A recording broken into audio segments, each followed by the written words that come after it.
Halo, Nisa di sini. Di video ini aku mau cerita tentang skincare minimalisku. Di sini aku cerita tentang 4 hal. Yang pertama, perjalanan skincareku sebelum menerapkan gaya hidup minimalis. Yang kedua, tahapan decluttering produk skincareku. Yang ketiga, produk skincare apa aja yang aku pakai setelah menerapkan gaya hidup minimalis.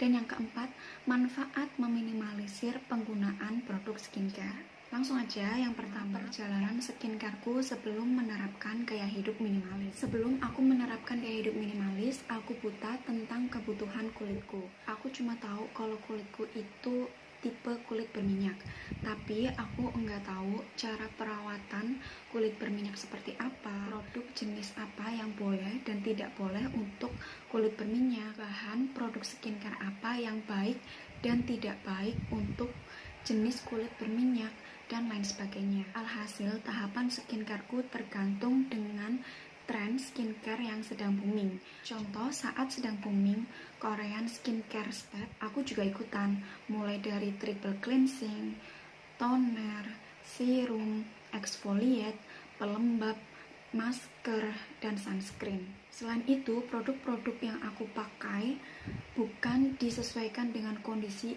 kulitku, tetapi disesuaikan dengan tren skincare yang sedang booming saat itu. Dua hal ini membuat kulitku lebih sering bermasalah, seperti pengalaman breakoutku pada Oktober 2018, sebab aku coba-coba pakai masker organik yang saat itu sedang booming di media sosial. Kulitku jadi kusam, muncul jerawat batu di dahi, di dagu kanan kiri, dan di hidung. Semenjak saat itu, aku kapok coba-coba dan mixing produk skincare. Dan kebetulan tahun 2017, aku mulai menerapkan gaya hidup minimalis. Jadi saat kejadian breakout itu, aku punya ide untuk meminimalisir produk skincare yang aku pakai. Tahap decluttering produk skincare. Yang pertama, aku menghabiskan seluruh produk skincare yang aku miliki. Sebab skincare yang aku pakai bergantung sama tren skincare yang sedang booming. Alhasil, aku banyak menimbun produk-produk skincare. Seperti contohnya produk masker. Dulu bahkan aku nimbun hampir 5 item produk masker. Padahal yang rutin aku pakai cuma satu aja. Tapi karena keseringan keracunan beauty vlogger, jadi aku banyak beli dan nimbun produk-produk masker. Untuk mengawali perjalanan minimalis skincareku, aku habiskan semua timbunan produk skincare yang aku miliki. Menghindari mubazir juga untuk hemat pengeluaran, kecuali jika produk itu memicu terjadinya breakout atau iritasi kulit, baru boleh disingkirkan. Kedua, pertimbangkan produk skincare yang dibutuhkan oleh kulit. Tahap ini memaksaku untuk mempelajari kebutuhan dan kondisi kulitku. Seperti apa jenis kulitku, bahan apa yang boleh dan tidak boleh untuk jenis kulitku, tipe produk skincare seperti apa yang cocok dan tidak cocok untuk jenis kulitku. Untuk menjawab pertanyaan ini, aku harus membaca banyak artikel dan mengamati secara intens kondisi kulitku. Dari sini aku tahu perawatan apa yang tepat untuk kondisi kulitku. Jadi aku mulai mensortir produk skincare yang boleh dan tidak boleh aku lewatkan. Sebab kadangkala kita repurchase produk skincare bukan karena kita butuh, tetapi karena kita terbiasa menggunakan produk itu. Seperti saat aku tidak lagi menggunakan produk pelembab. Selain sampai saat ini aku belum menemukan produk pelembab yang cocok untuk jenis kulitku, juga ternyata pakai sunscreen parasol saja kulitku sudah cukup lembab dan terlihat sehat, juga terasa lebih ringan. Yang ketiga, produk skincare yang aku gunakan setelah menerapkan gaya hidup minimalis. Skincare yang pertama, aku pakai Viva Milk Cleanser varian bengkoang. Aku udah pakai cleanser ini dari 11 tahun yang lalu. Beberapa kali pernah coba produk cleansing lain, tapi selalu balik ke cleanser ini karena nggak bikin kulit kering. Aku selalu beli Milk Cleanser bengkoang ini di kemasan yang besar karena harga relatif lebih murah, yaitu 9.000, dan lebih minim sampah. Untuk satu kemasan besar ini bisa aku pakai sampai 2,5 bulan. Yang kedua, untuk facial foam aku pakai dari Savi Facial Foam White Expert Purifying Cleanser. Aku udah pakai facial foam ini dari Februari 2020, jadi udah 10 bulan. Sampai sekarang facial foam ini cocok di kulitku karena setelah pakai bikin kulit lebih cerah dan lembab seketika. Untuk facial foam ini aku beli produk secara second hand di aplikasi Carousel karena harga lebih murah daripada di toko. Ini aku beli 18.000, isi sekitar 95%. Sudah aku pakai sejak 2 bulan yang lalu dan ini isinya masih banyak. Setelah pakai facial foam, aku pakai exfoliator dari Savi White Expert Exfoliator. Aku pakai exfoliat ini udah 11 bulan dari Januari 2020. Sebelumnya aku pakai Sun Eve varian apricot, tapi karena bulir scrubnya besar, aku pindah ke exfoliate Savi ini yang bulirnya lebih kecil dan lembut.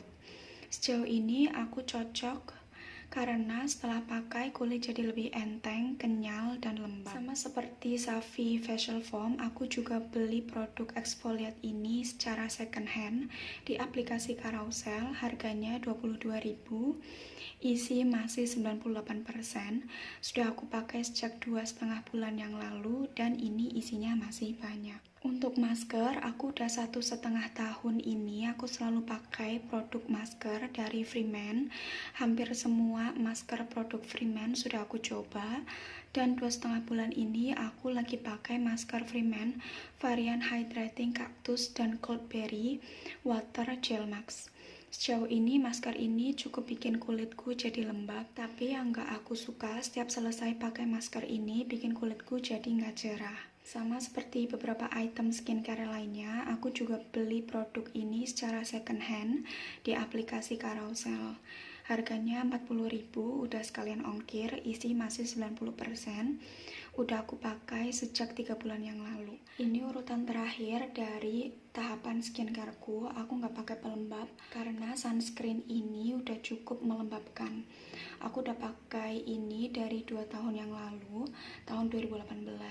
Aku beli sunscreen ini di apotik, harganya 52.000 karena beberapa kali cari di aplikasi Carousel dan Shopee nggak ada yang jual secara second hand. Keempat, manfaat meminimalisir penggunaan produk skincare. Yang pertama, kulit jauh lebih sehat dan bebas masalah.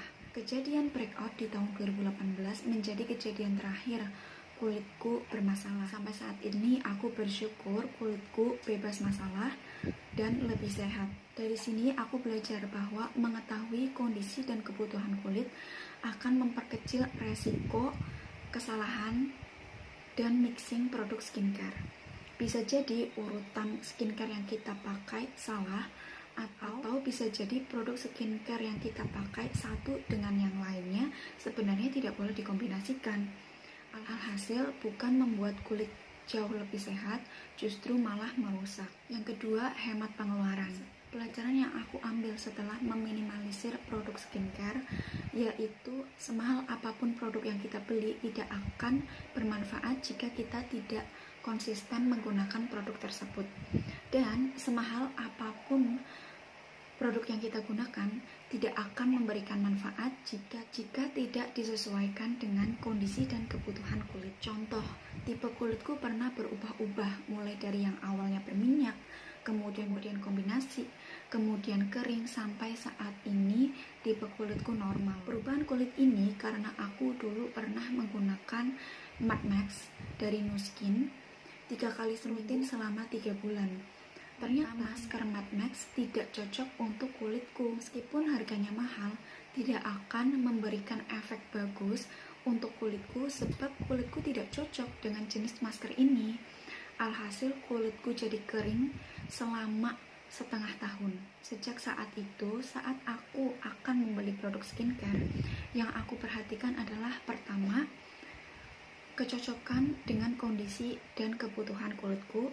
Yang kedua, konsistensi dalam menggunakan produk tersebut. Jadi itulah cerita perjalanan skincareku. Semoga dapat memberikan manfaat untuk teman-teman semuanya.